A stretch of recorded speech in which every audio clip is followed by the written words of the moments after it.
تم عیدوں کے وقت یہ احساس کا واقعہ نہیں سنتے جب میرے آقا صلی اللہ علیہ وسلم عیدگاہ جا رہے تھے، بیچ میں ایک یتیم بچے کو دیکھا جو پھٹے پرانے کپڑے میں تھا۔ حضور نے اس سے پوچھا کیا تیری عید نہیں ہے؟ اس بچے نے کہا عید تو ہے لیکن میرے بابا نہیں ہیں۔ تم مارکیٹ جاتے ہو آج رمضان کی عیدوں کی تیاری کے لیے، دیکھتا ہوں مارکیٹ بھری رہتی ہے، اپنے بچوں کی من پسند کپڑے خریدتے ہو، چاہے وہ جتنے مہنگے ہو جیسے بھی ہوں، نہیں لیکن عید میں میرے بچوں کو خریدنا ہی ہے، اور ایکسٹرا بھی خریدتے ہیں۔ لیکن تمہیں پتہ ہے کئی گھر ایسے ہیں جن کے بچے اپنے ماں باپ سے بول بھی نہیں سکتے کہ اس مہینے ہمیں کپڑے لائے، نہیں لا سکتے۔ کیا یہ احساس کسی کے اندر ہے کہ جب میں شاپنگ کروں تو ایک ڈریس ایکسٹرا لے لوں، ایک نیا جوڑا ایکسٹرا لے لوں تاکہ میں وہاں تک پہنچا دوں جس کے بچے کے باپ کے اندر خریدنے کی طاقت نہ ہو، تاکہ عید میں وہ بھی ہمارے ساتھ شامل ہو سکے؟ کیا تم عیدوں کے وقت یہ احساس کا واقعہ نہیں سنتے جب میرے آقا صلی اللہ علیہ وسلم عیدگاہ جا رہے تھے، بیچ میں ایک یتیم بچے کو دیکھا جو پھٹے پرانے کپڑے میں تھا۔ حضور نے اس سے پوچھا کیا تیری عید نہیں ہے؟ اس بچے نے کہا عید تو ہے لیکن میرے بابا نہیں ہیں، میرے بابا نہیں ہیں، وہ شہید ہو چکے ہیں، مجھے پہنانے والا کون ہے آج؟ وہ کائنات کے آقا و مولا جو انیس بے کساں ہے، چارہ ساز درد منداں ہے، اس یتیم کو اٹھا کر اپنے گھر لائے اور اپنے ہاتھوں سے نہلایا، حسنین کریمین کے کپڑے پہنائے، عیدگاہ جانے کے وقت واپس آ کر کے، اور پھر اس بچے کو اپنے کندھوں پر سوار کر کے عیدگاہ لے جانے لگے۔ کون ہے یہ جو احساس رکھتا ہے؟ حسن و حسین انگلی پکڑ کر کے چل رہے ہیں اور یتیم بچہ کندھے پر سوار ہے، مصطفیٰ کریم کے کندھے پر سوار ہے۔ بلکہ اس دن دیکھنے والے صحابہ اش اش کرتے رہ گئے، اور کئی بچے تو یہ تمنا کرتے رہ گئے کاش ہمارے بھی باپ مرے ہوتے تو میرے آقا کندھے پر اٹھائے ہوتے، یتیم ہوتے ہم۔ میرے عزیزوں، یتیموں کا حقیقی اس دنیا میں کوئی چارہ ساز درد منداں ہے، بے قصوں کا انیس کوئی ہے تو میرے مصطفیٰ کی ذات، اور انہوں نے پورا نظام تمہیں دیا ہے۔ یہ صرف سنانے کے لیے نہیں، یہ کوئی کہانیاں نہیں ہیں جو تمہیں سنائی جاتی ہیں، تمہارے عمل کے لیے ہے کہ اپنی زندگی میں تمہارے پاس جو چیز بھی آئے اس کا ایک حصہ ان لوگوں کے لیے خاص کر دو، کیونکہ قرآن میں ہے وَفِي أَمْوَالِهِمْ حَقٌّ لِلسَّائِلِ وَالْمَحْرُومِ۔ غریب لوگ قیامت کے دن مقدمہ کریں گے، مولا ہم کو تو نے کیوں نہیں دیا مال، ہم کو مال نہیں دیا، ہمارے پاس اتنے اسباب نہیں تھے۔ رب تعالیٰ فرمائے گا تمہارا مال بھی دیا تھا امیروں کے پاس، تو غریب کہیں گے انہوں نے تو ہمیں نہیں دیا، ان کے پاس میں نے تمہارا حق رکھا تھا، تو کہیں گے ہمارا حق تو انہوں نے دیا ہی نہیں زندگی پر، وہ خود کھاتے رہے۔ اس بات پر ان امیروں کی پکڑ ہوگی، میں نے تمہیں جو مال دیا تھا وہ سب تمہارے عیش کے لیے نہیں، مانگنے والے اور محروم لوگوں کا حق بھی میں نے تمہارے مال میں رکھا تھا۔ تم یہ سمجھتے رہ گئے کہ سارا مال ہمارا ہے، کیوں دیں گے ہم دوسروں کو؟ جس قدر دو گے اللہ اتنا نوازے گا، اس کا وعدہ برحق ہے، اس کا وعدہ برحق ہے۔ اللہ تعالیٰ فرماتا ہے بنی آدم تم مجھے دے دو اپنا صدقہ، میں تمہارے صدقے کی ایسی حفاظت کروں گا کہ قیامت تک نہ جلے گا نہ گھٹے گا۔ جب سب سے زیادہ تجھے حاجت ہوگی اس دن میں قیامت کے دن تیرا سارا مال نفع کے ساتھ لوٹاؤں گا، نیکیوں کے ساتھ لوٹاؤں گا، یہ اللہ کا وعدہ ہے، حدیث میں۔ لیکن یہاں لوگوں کو ایسا لگتا ہے کہ ہم کچھ دے دیں گے تو گھٹ جائے گا۔ میرے عزیزوں، ایکسٹرا خیرات کرنا تو دور کی بات ہے، 2.5% جو زکوٰۃ ہے وہی لوگوں کی باقی رہ گئی، ابھی 2.5% یہ نہیں نکال پاتے، دوسرا کیا خیرات کریں گے؟ اللہ نے 97.5%، 97.5 آپ کے پاس چھوڑ دیا ہے کہ یہ سب مال تمہارا ہے، 2.5 خالی دے دو اللہ کی راہ میں، اس پر بھی لوگ سانپ کی طرح بیٹھے ہوئے ہیں، کتنوں کی تو زکوٰۃ نہیں نکلتی، ہیلے بہانے کہ ہمارے مال میں کیا اس پر بھی زکوٰۃ ہوگی، اس پر بھی زکوٰۃ ہوگی۔ 2.5% کے لیے کتنے بہانے آتے ہیں، لوگ اس قدر پوچھتے رہتے ہیں. تم جب رات کے وقت عیاشی کرنے کے لیے جاتے ہو تو کسی سے سوال نہیں کرتے کہ یہ مال اتنا دوں یا نہیں دوں, اتنے کی ہوٹل بازی کروں یا نہیں کروں, کسی سے نہیں پوچھتے. اپنے من پسند چیزیں خریدنے کے لیے مارکیٹ میں جائیں تو کسی سے نہیں پوچھتے, لیکن اس کے لیے کئی مسائل پوچھے جاتے ہیں. کیا اس پہ بھی زکوٰۃ ہے؟ اس پہ بھی ہے. سونا ہے, چاندی ہے, مال تجارت ہے, دکانوں میں جو تمہارے مال رکھا ہوا ہے اس پر زکوٰۃ ہے, ہر سال زکوٰۃ ہے. تم نے اپنی دکان میں 10 لاکھ کا مال رکھا ہے تو اس پر زکوٰۃ ہے. 1 لاکھ کا مال رکھا ہے اس پہ زکوٰۃ ہے. اور تمہارے گھر میں سونا اور چاندی جو جمع ہے اس پر زکوٰۃ ہے. مسلسل میرے پاس سوال آتے ہیں کہ سونا بھی ہے ہمارے پاس, چاندی بھی ہے, لیکن پیسہ نہیں ہے, زکوٰۃ کیسے دیں گے؟ میاں کیوں رکھے ہو پھر سونا چاندی, اس کو کاٹ کے دو زکوٰۃ.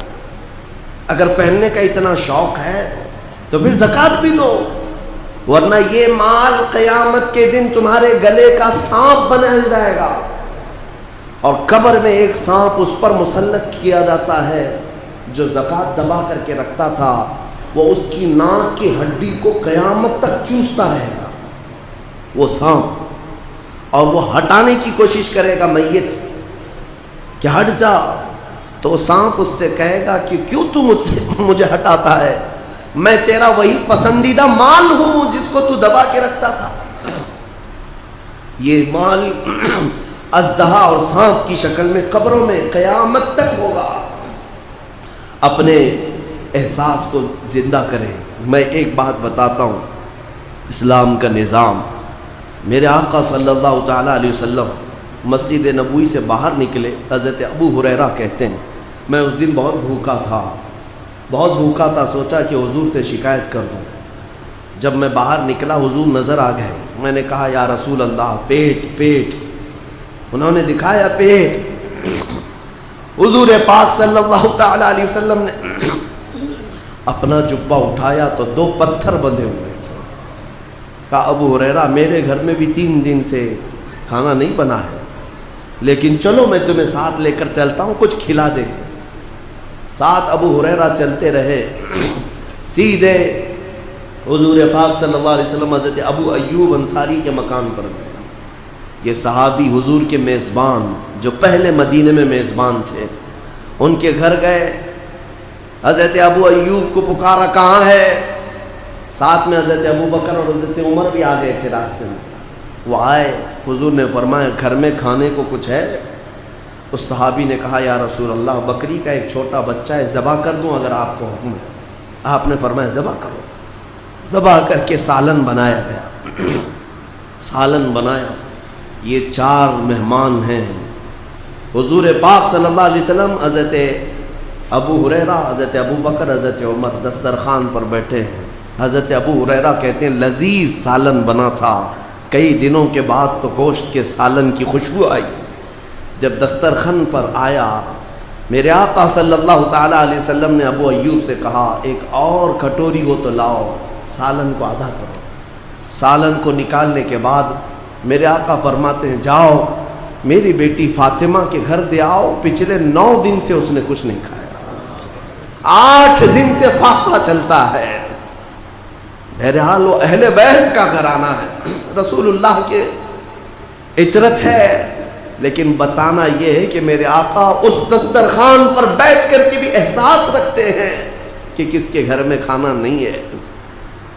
ہمارے گھروں کے اندر آج جس طرح سے مرغن غذائیں کھائی جا رہی ہیں, کیا کبھی احساس کیا کہ کوئی اور بھوکا ہوگا؟ اس ماہ پاک میں اپنے ہاتھوں کو کشادہ کر دو. اے مومنو, اللہ دینے والا ہے, جتنا تم دو گے اس سے کئی گنا زیادہ اس کا وعدہ ہے, وہ تمہیں نوازے گا, 70 گنا زیادہ نوازے گا.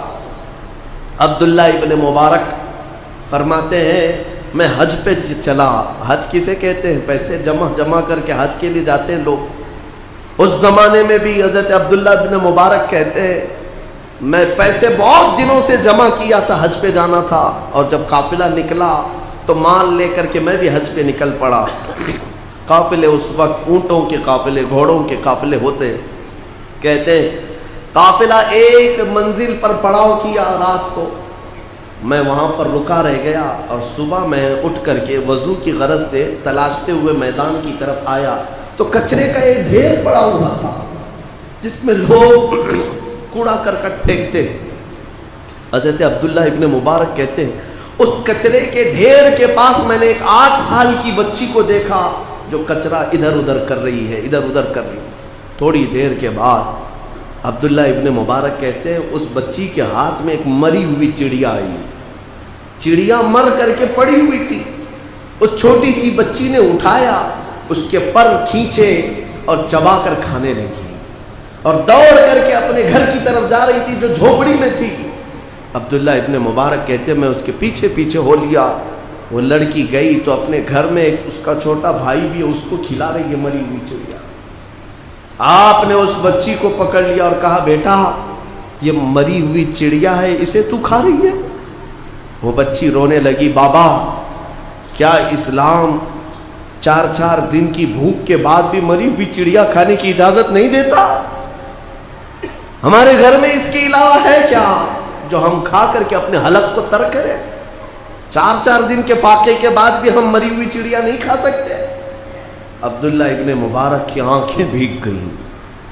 آپ نے اپنے حج کے سفر کا جتنا مال تھا, جو پیسے تھے, سب ایک چادر میں جمع کیا اور سب اٹھا کر کے اس بچی کو دے دیا. کہا بیٹا اس سے تو اپنی زندگی گزار, آئندہ مری ہوئی چڑیا کبھی نہ کھانا. پورا مال دے دیا. اب حج پہ جانے کے لیے پیسے بھی نہیں ہیں. قافلہ چل پڑا, لیکن عبداللہ ابن مبارک بیچ راستے سے اپنے گھر چلے آئے. لوگ کہتے رہے, لوگ کیا بولیں گے, حج پہ گئے نکلے بڑی شان سے اور بیچ راستے سے تم لوٹے جا رہے ہو, حج پہ نہیں جاؤ گے؟ عبداللہ ابن مبارک نے کہا میرا حج ہو گیا, میرا حج ہو گیا. میرے مصطفیٰ کی امت کے ایک غریب کے حلق کو ترک کرنا یہ میرا حج ہے. چلے آئے واپس. حج کا موسم نکل گیا. جو خراسان سے, جو ان کے علاقے سے حاجی گئے تھے حج کے لیے, وہ حج کر کے جب واپس لوٹے